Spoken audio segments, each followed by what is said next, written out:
Blog Talk Radio.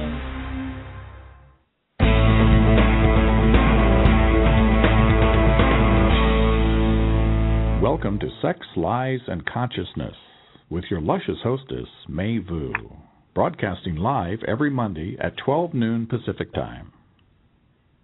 Hello, everyone. This is May. I'm so excited to be here and to be talking about this subject because I see my girlfriends out there dating.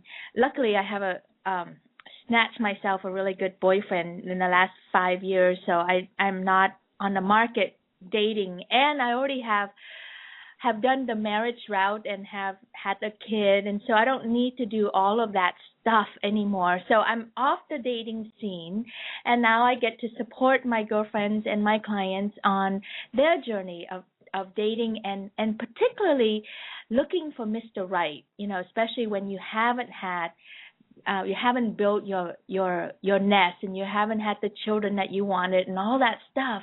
So I think the journey is just so complicated and painful at the same time.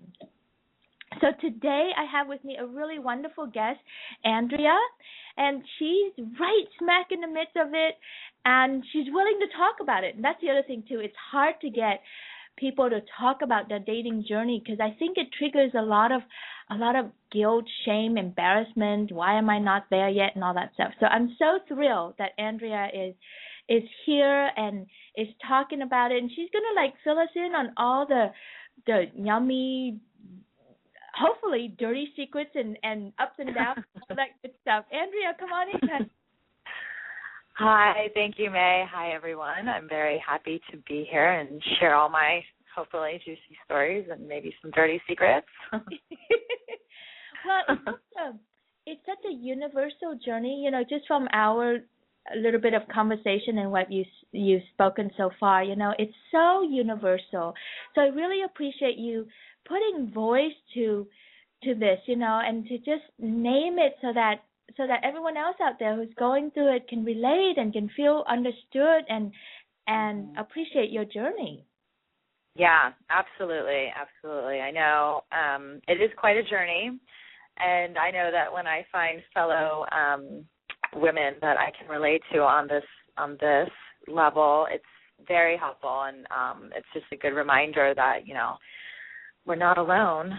Everyone has their own experience, and there's some of us that are, as marvelous as we are still single and holding out for the right person. So happy to be here.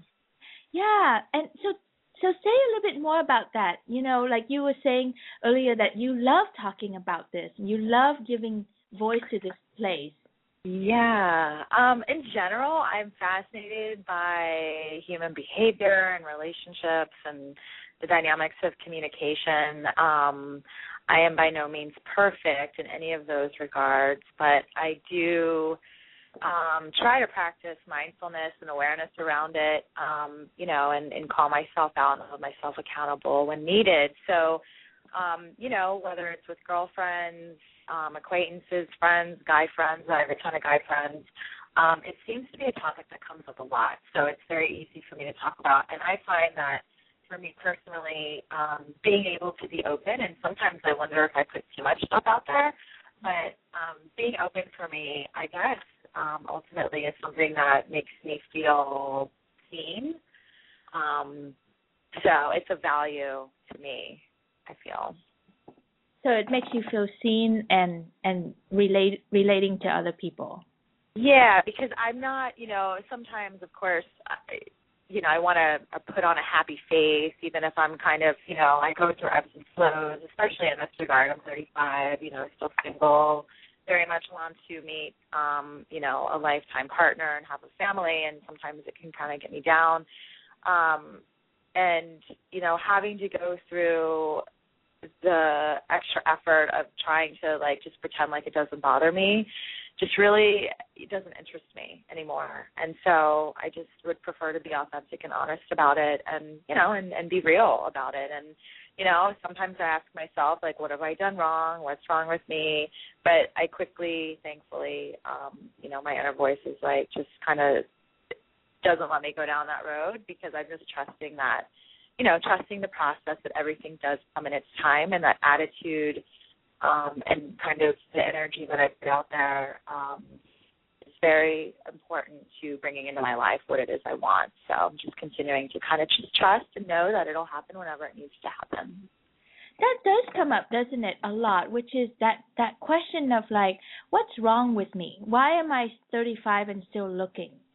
Mhm. Oh, like, yeah, a lot. Like, I don't know how those two things got linked together, but yeah, I remember myself, like looking at my prospect when I was 21 going forward, and then 25 I'm like, oh, I don't have any prospect in mind, and then it's like by 28 I'm like, okay, TikTok, let's get on with this thing, like, is it going to happen? And then right, it just stirs that what's wrong with me place.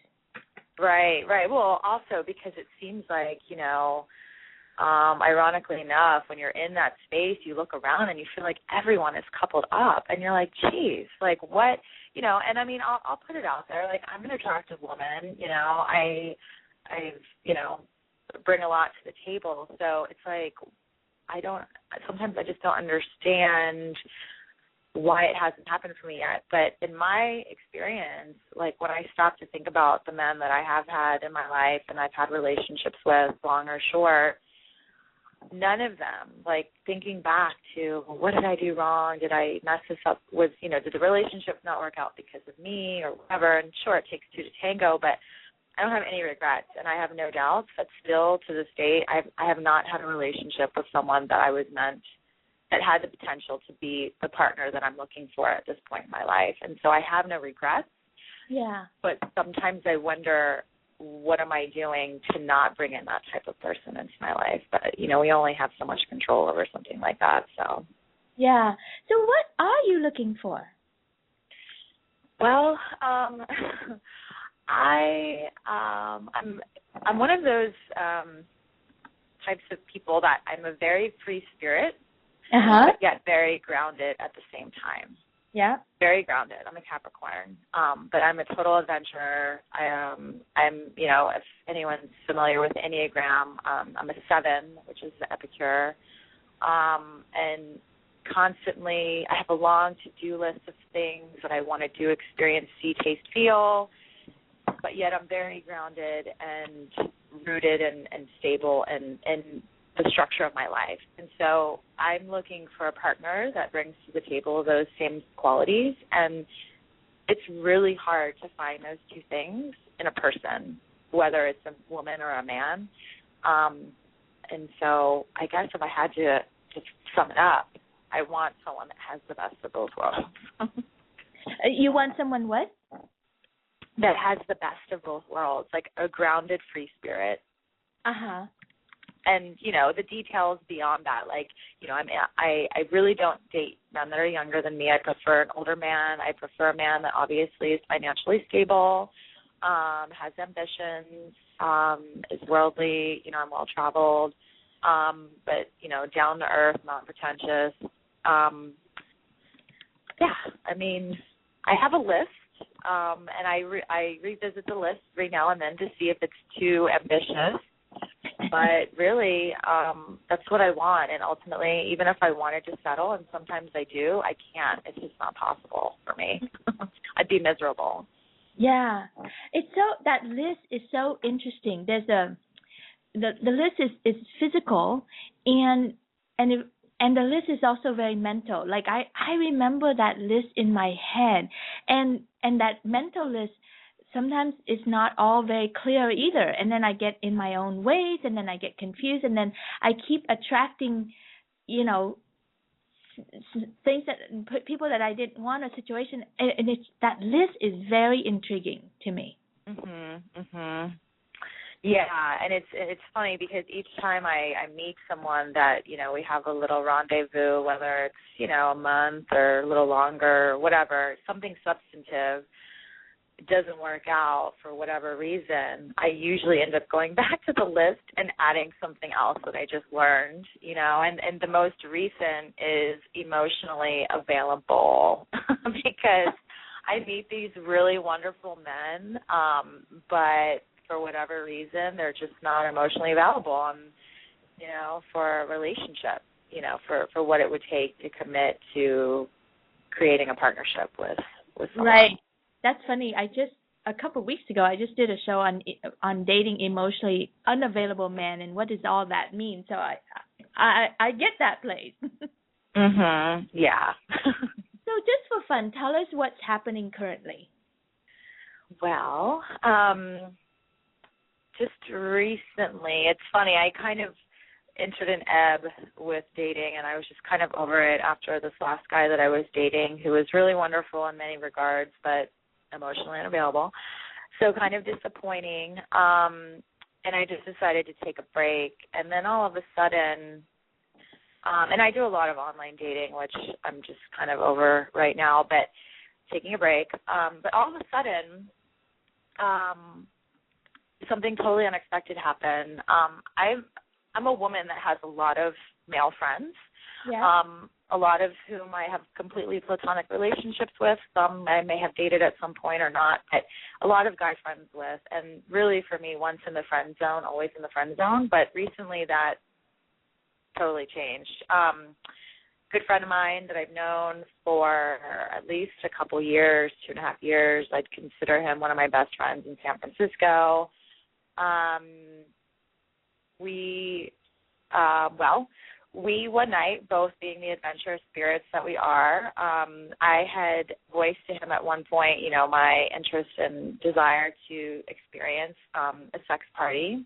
Uh-huh. And one night we were out with other people. People kind of one by one went home. He and I were the last two standing, and I was like, I'm not ready to go home. He's like, me either. I'm like, let's do something. Let's go cause some trouble. And he's like, what do you have in mind? I'm like, let's go to a sex party. Not even thinking like, let's go together, but let's just go, So he knew of one that he had been to, and we went. How did you even find a sex party randomly like that? You usually, you kind of have to know ahead of time, and it's hush-hush and planned out and all that stuff.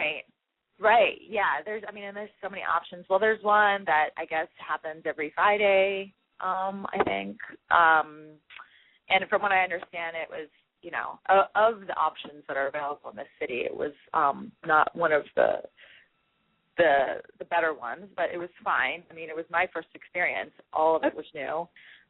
So we went, and most interesting experience, because from the point that we decided to go, and he was like, really, you want to go? And I'm like, yeah, let's do it. So we went, and we got there, and we're, getting in, and, disrobing, and, get our towels, and we're going upstairs, and, like, again, I'm like, oh, my God, I can't believe I'm doing this. I'm more focused on, like, the exhilaration of what's about to happen and what I'm about to experience, as opposed to, oh, my God, here I am with my friend, and we're about to be naked in front of each other, and I'm not sure how I feel about that. Yeah. It's been crossed my mind. So we get in there, we look at each other, and we're like, basically kind of shrugged our shoulders and just, went at it. And, because when in Rome, as the Romans do. Wait, and did it you was do it with each other or with other people? Both. Oh, fun.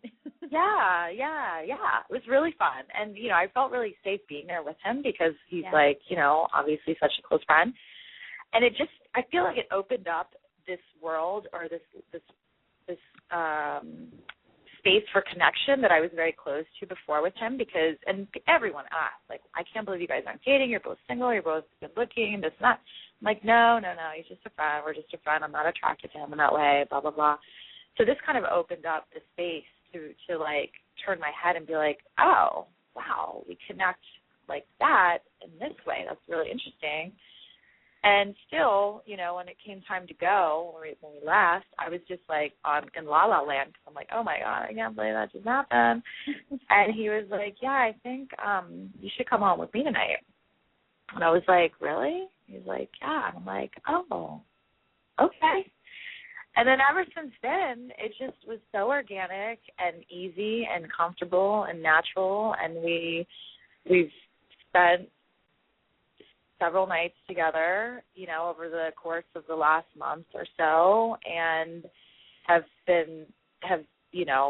talked about it a lot even before we actually entertained it. I was like, this is very complicated. Like, we need to think this through. And, I don't know, but I'm so shocked. Like, I have these feelings for you now, and I can't stop thinking about you. And, like, the feelings are mutual.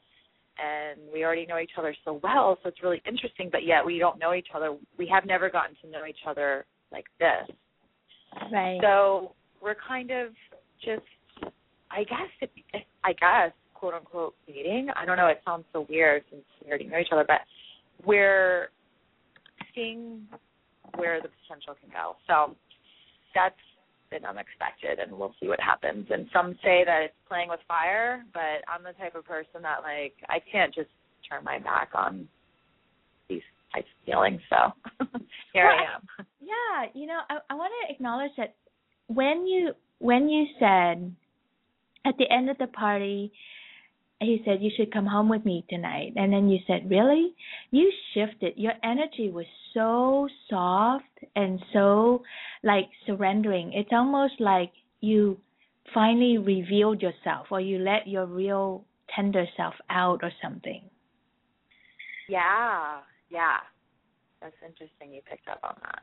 Yeah, and before that, it's like I was getting this image and this feel of like, yeah, you're like all of us, we're together, woman. We got it going. We're at choice. We're in power. We're in control. Blah blah blah. But in a way, it was just kind of like you didn't reveal yourself until that moment when he asked and you said, really? Okay, and there's just such a tenderness there.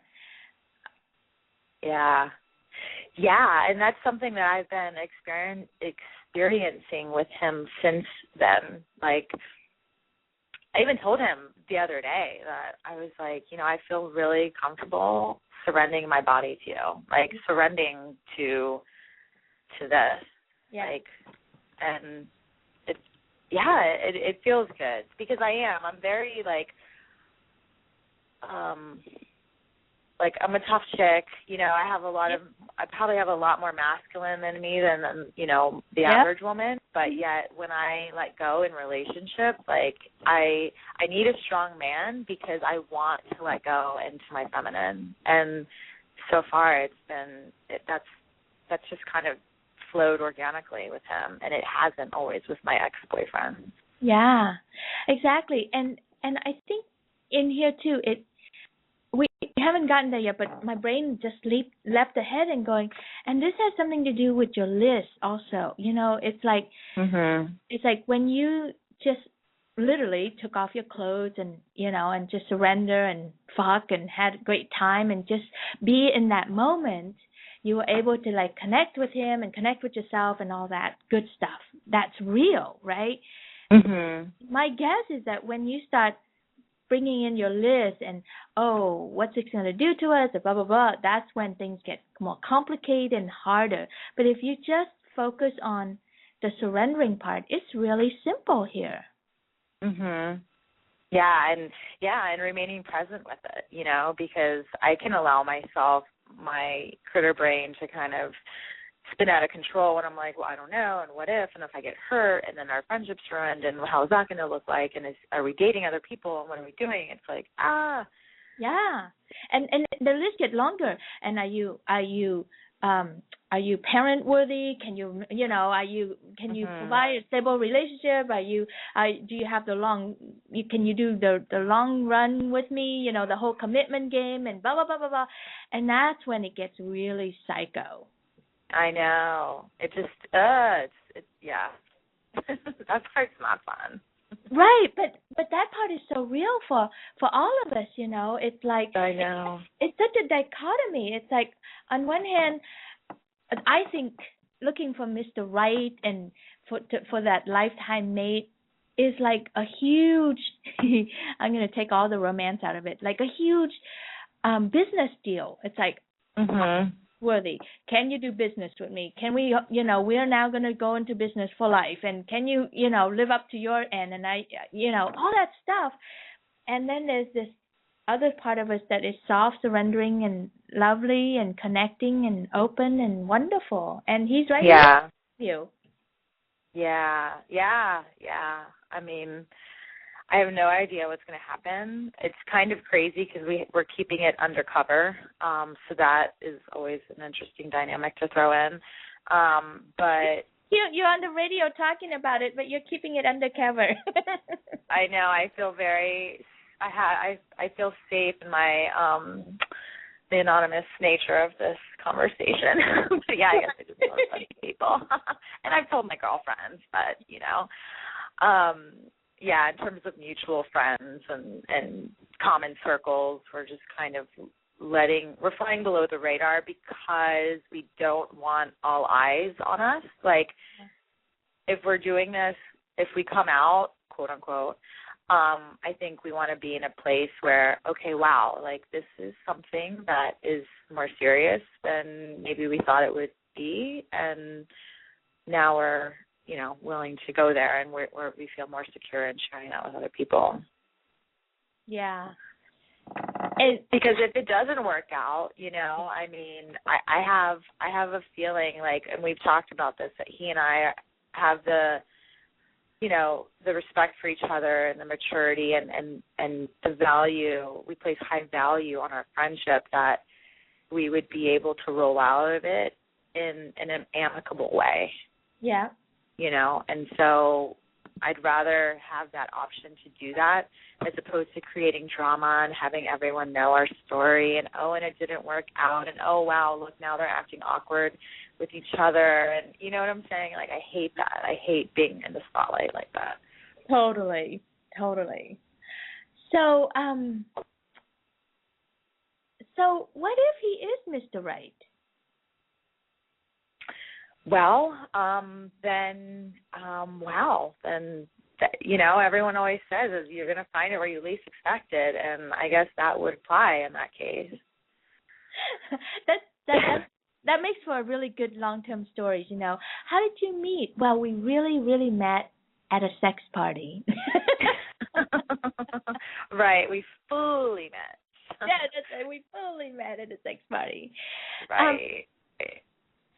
So somehow I'm wanting to go deeper here, and I don't know where the doorway is. Like there's something here very universal, and like, how does this relate to what you see in your dating pattern or other people's dating patterns? In terms of what's happening with my friend, or just my own experience in general? Just your own experience in general. Let's start there. It's like, so what's this teaching you? What's it? Well, I guess, I mean, for me, I have to remind myself, like, anytime I go out with a guy, and I've always been maybe guilty of maybe calling something too quick, but I just go with my gut, and I have tried to go counter gut, but I've always come back to the same place, and I should have listened to myself in the first place. Meaning, go out with a guy, I can tell at the end of the date, like, I can tell whether or not there's a potential there. That's just how well I know myself. Yeah. So let's just say I meet someone and there is like, wow, like the last guy, the one that's not emotionally available, like he really turned my head in a number of ways that hasn't been turned in quite a long time. And so I got really excited. Like I got, just because it's like, oh my God, finally, like I'm really interested in someone. And so for me, especially the age that I'm at, like, doing the math and also for me having it be so difficult to find a man that I get so excited and intrigued by. Yeah. Once I do, I really battle with how excited I allow myself to be because I start projecting like crazy. Right. And I feel like I'm setting myself up for disappointment, or I'm putting him on a pedestal and I'm not going to be able to see the red flags that maybe I should be looking for because I just want it to be done. I just want to find someone. Like, I'm so over dating, and it's like, why can't it just be easy? So in terms of like what I've learned is, to just try, of course, to have those butterflies and get excited. That's the fun part of it. But to just be present and to just try to rein in, or at least be aware of the projections and call them what they are, so that I'm not placing too much pressure on our engagement, which can sometimes scare a guy away. He won't even realize it. Yeah. So, yeah, I guess it's the practice of awareness and just mindfulness that for me is hard, but I'm seeing the value in it. But I guess like the dichotomy you were mentioning is that it gets harder because of where I'm at right now at my age. If I were 25, it wouldn't really matter because I wouldn't really feel in a rush. I'd be like, cool guy, all right, let's see where this one goes, you know? Whereas now I'm like, oh my God, this guy's really cool. Could he work? Is he into it? Is he open to a relationship? Does he want a family? Does he want kids? Would he be a good father? Like, all of these questions that I feel like puts pressure on me, you know, to just figure it out sooner than later. Yeah, see, I think those are the questions, as useful as they are and as convinced as we are to how necessary they are, I think they actually wreck it for us. Yeah, they do.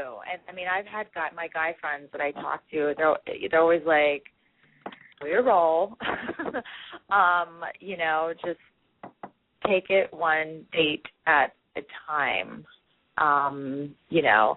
And I've also had guy friends tell me, like, and, you know, open yourself to this guy one date at a time. Don't just give your whole self to them, because you need to kind of feel out where they are, because actions speak louder than words, and I've always been a firm believer in that. Like, a guy can say he wants one thing, but then his actions don't necessarily align with it. So I'm a little bit more observant of how a man, like, handles the whole dating dance, and I usually will follow his lead.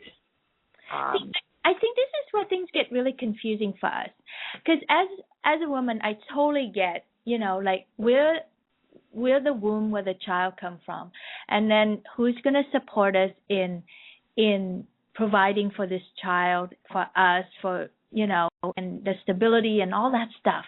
And I can't believe these words are coming out of my mouth, actually, because it just feels so archaic.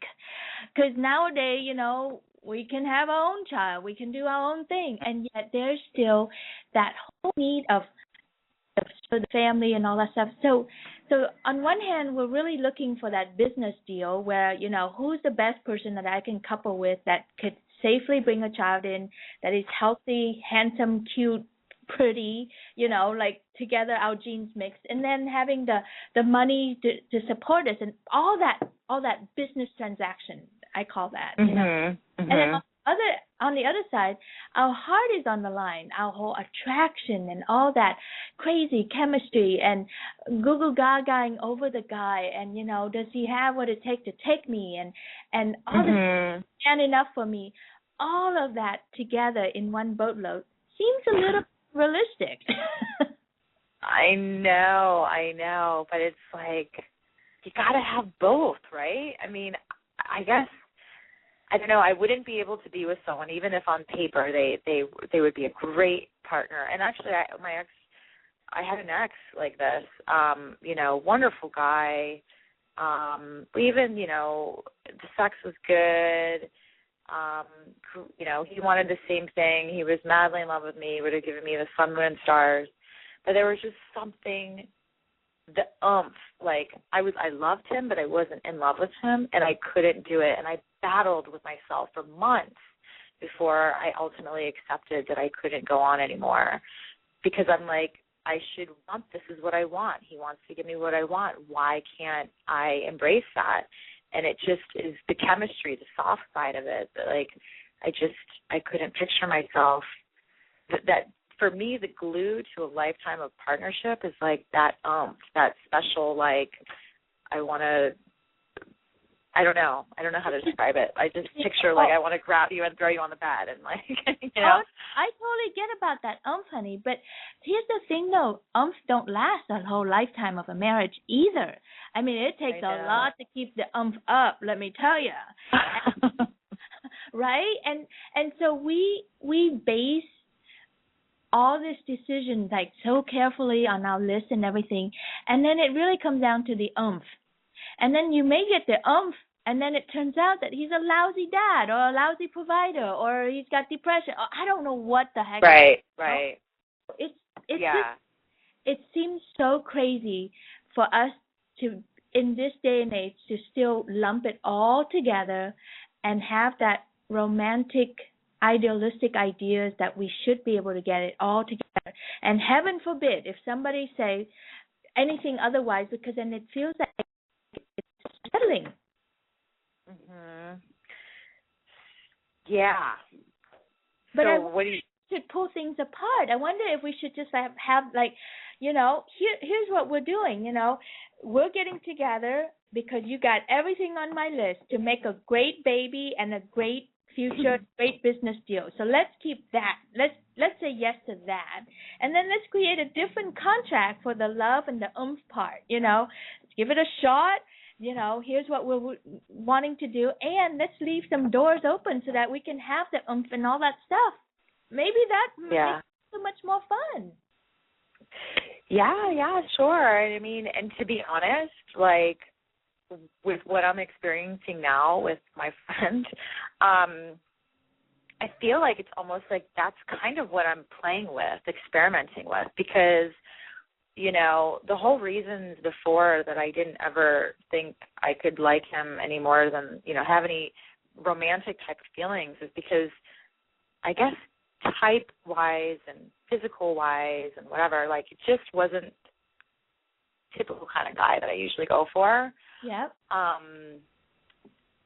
But it's almost like now that, like, my eyes have been open on this different level, like none of that superficial stuff even matters anymore because I'm able to see, like, all the reasons we are such good friends, and he is one of my best friends, and I have high respect for him.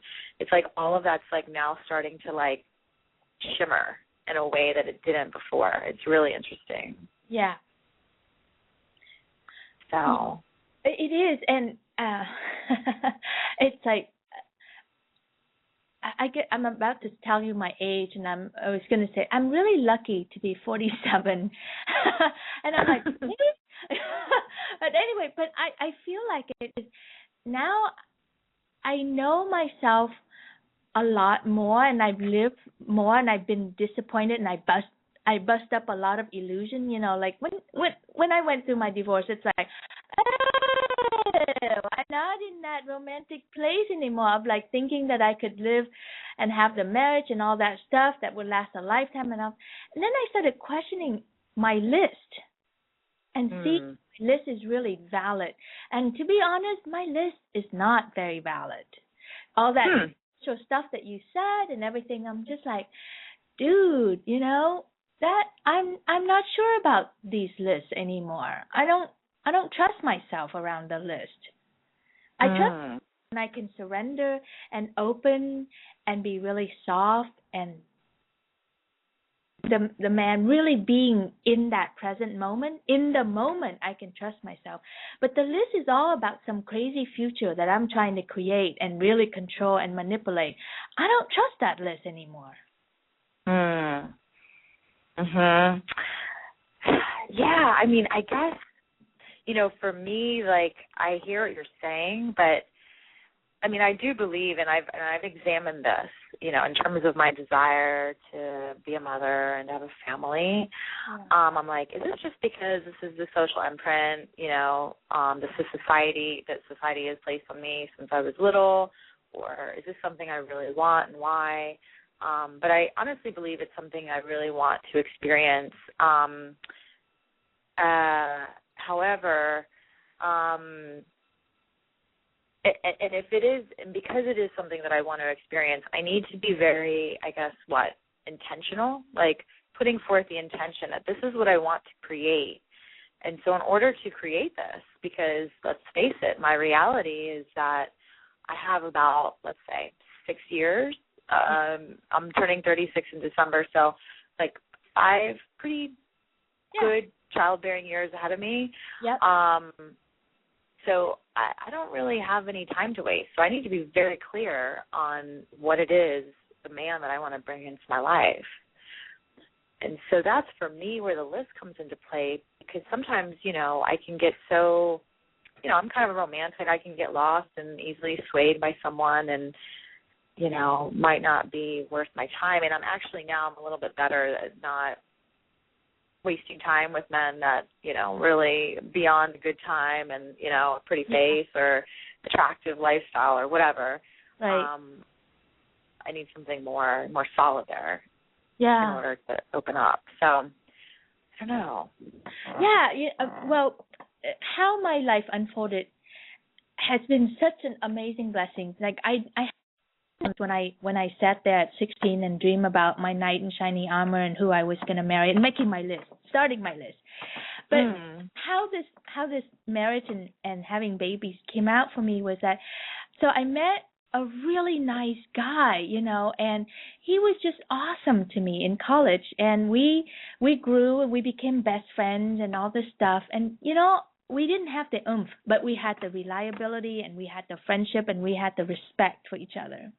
And secretly, I wanted the oomph, but I didn't know how to get it. So I did what you don't want to do, which is the settling deep inside. But I think we both settled for each other because it was just like something just called us to get married. And anyway, it's not a very romantic story, right? But it was a very good foundation to buy a house with, to have a kid with, to have real love, you know, very solid foundational love with. And then it was interesting. I'd never thought that this day would happen. I had always dreamt that I would be, you know, finishing out my life with him. But after the kid came, and 4 years later, I just totally blossomed into my sex, and I'm like, woo! I want a woman that I want to be. I don't want to just be, you know, a homely looking wife at home and all this stuff. And so the whole marriage just started to unravel, and I thought that was a terrible thing and all this stuff, you know. And we went through a couple years of like really hurt by what happened and shock and disillusioned by it and everything. But you know what the outcome of this is? It's just so cool. She lived 2 weeks with me, 2 weeks with him. When she's with me, all with her. It's all about her. She has all the attention and the care in the world. And then when she's with him, same thing. And when she's with him, I get to be the woman that I want to be. I get to go around the world to teach and train and coach and do whatever I want to do. I get a boyfriend. I get to have the oomph in my boyfriend. We get to live like a married couple. And then I go back to being mom, and I was like, dude, why didn't anybody tell me that was an option? That's a great option. You know, co-parenting is a really great option. It gives us a break, and that I don't lose my trying to be a mom and a lover and a wife and blah, blah, blah, blah, blah, blah, blah, all that stuff. Right. Well, I like that. I like that setup. Sounds good.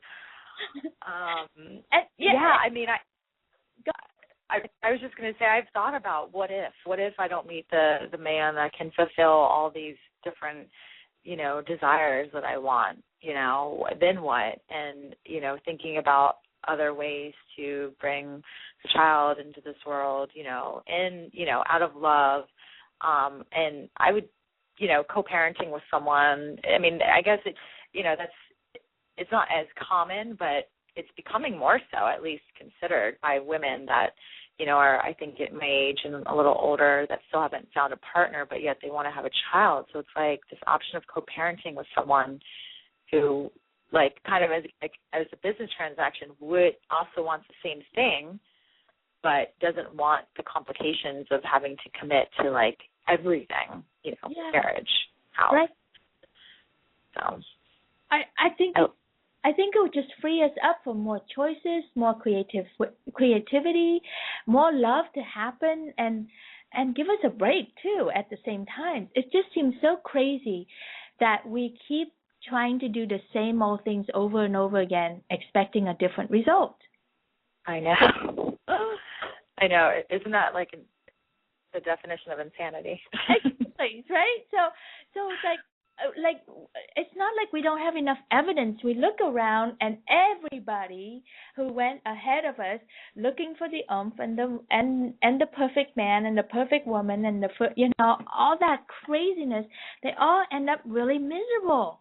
Rarely do I see anybody who's really got oomph and kids and SUV and houses and blah blah blah that for a lifetime. Wow, no, I know, I hear it. I mean, it's funny. A lot of the men that I meet are really jaded by their own friends' marriages. Like, they're jaded by their friends' marriages. Like, I just don't know if I can do that. No one seems to be happy. No, and you have to kill a lot of your spirit to make that structure work, because you don't have any freedom.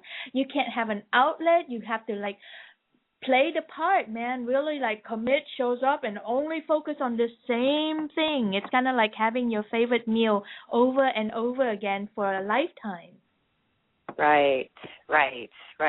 You know, and then, you know, you have, I know some couples that are in open marriages and open relationships, and I see it working for them. I mean, you know, it requires a very strong level of foundation of communication and trust, but I get it. Like, I can get why couples do that, you know, allow each other to open themselves up to be fulfilled in whatever ways they need to be fulfilled, so that they can continue to grow the partnership and stay in partnership.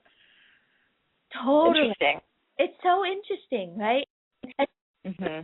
Women of the world, we're like groovy and cool and bringing new thoughts in and all that stuff, and yet when it comes to dating and relationship, we're almost so archaic about it.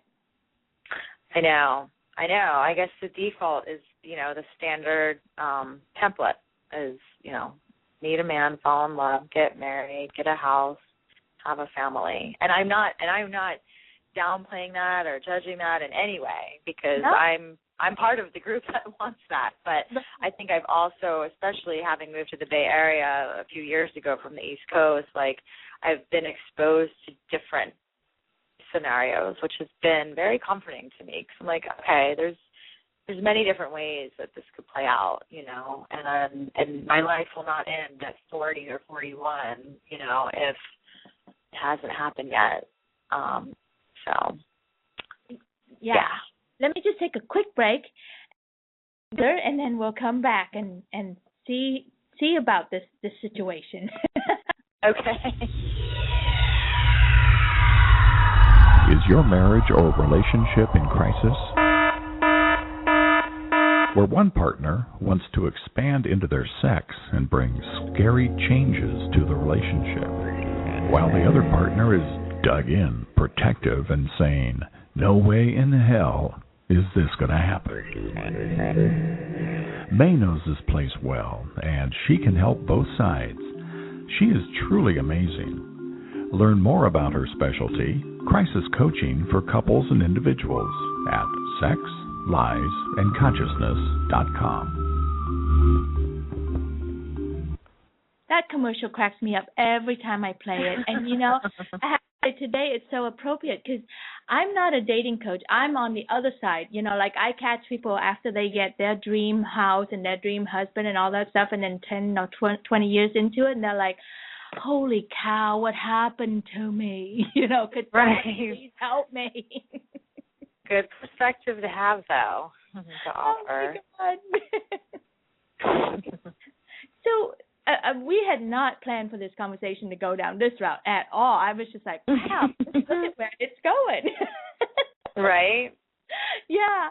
What, if anything, is it doing for you, honey? I guess, you know, I just, you know, the space that I'm in, both in general, the ebb, as I say, that I'm in right now, as well as what I'm experiencing with my friend, it's just allowing, I guess it's kind of just allowing me to kind of expand a little bit, like pull back and just really appreciate, you know, the fact that I'm really enjoying what I'm experiencing right now with my friend. It may work out, it may not. We may just go back to being friends. But I ultimately, again, like, trust that somehow, some way, like, I trust the universe in the sense that I'll get to experience everything I want to experience in life. It may not just look how I want it to. It may not come in the package that I want it to come in. Yeah. In terms of, like, you know, white picket fence, house, 2.5 kids, dog, and a husband. Right. And so when I allow myself to just be open to other possibilities, it takes a little bit of the pressure off. And it almost kind of, like, I feel like my peripheral vision expands a little bit. So I'm left with a sense of possibility, and that's ultimately what I continue to try to, like, cultivate, because the opposite for me is, like, constriction. Like, when I get down in one of these moods, I'm like, it's never going to happen, and oh my God, and why not, and I'm the only one left, and it's just not productive. So I prefer to kind of be in this space. So that's where I'm feeling now after our conversation. So it's good. That's awesome. I feel so inspired to just say to all the women and men, it's like, give me your list, just like turn your list in, burn it up, let it go, or separate your list, like, there's your list, go after your list, and then get your oomph somewhere else, and or create a structure so that you can have both of those things, rather than expecting it out from the same place. It just seems so painful. Yeah, just being open to the possibility, Yeah. And what you're saying is like such a great indication. If you find yourself feeling like you're contracted, where you feel miserable, why me? Why am I not getting what I want? Why is everybody getting what they want? Well, first of all, they're not, by the way. It just looks like it. And we're just making up stories here. And just to, like, find ways where you can feel that expansion that you say, where you feel that joy and the lightness and the connection and the opening and the openness with whoever that you're with. Those are the indication that things are going right. Yeah, I agree. But so often, right, the list comes in and goes, yeah, but he's not making my list. He doesn't have this and that and that and that and that and that. And then we contract ourselves again, and we keep going for that list. Well, what usually, and the list can be used in a number of different ways. For me, what usually happens is when a man grabs my interest on a level that, like, I have to respect him in order to be interested in him, and I go to my list, I can literally, like, oh, wow, of course, this is why I'm attracted to him, because really my list are a bunch of qualities. It's not like he needs to make 6 figures, he needs to have this, he needs to be tall. It's really certain qualities that I know resonate, with who I am and how I roll in life, but also are needed in order for me to, like, feel safe opening up. That makes any sense. Yeah, totally. Well, honey, I wish you all the luck in the world. You sound like an awesome woman, and and I love the whole adventure, some spirit, and groundedness. It's like, of course, of course, and that I wish for you not just one man, but a whole bunch of them that are and groundedness to come and play with you and take care of you and be in relationship with you in some way, so that you can just have everything that you want. It, like you said, may not look like that list in the order that you put the list in, but you will have it. Yeah, I feel confident that it'll come. But thank you.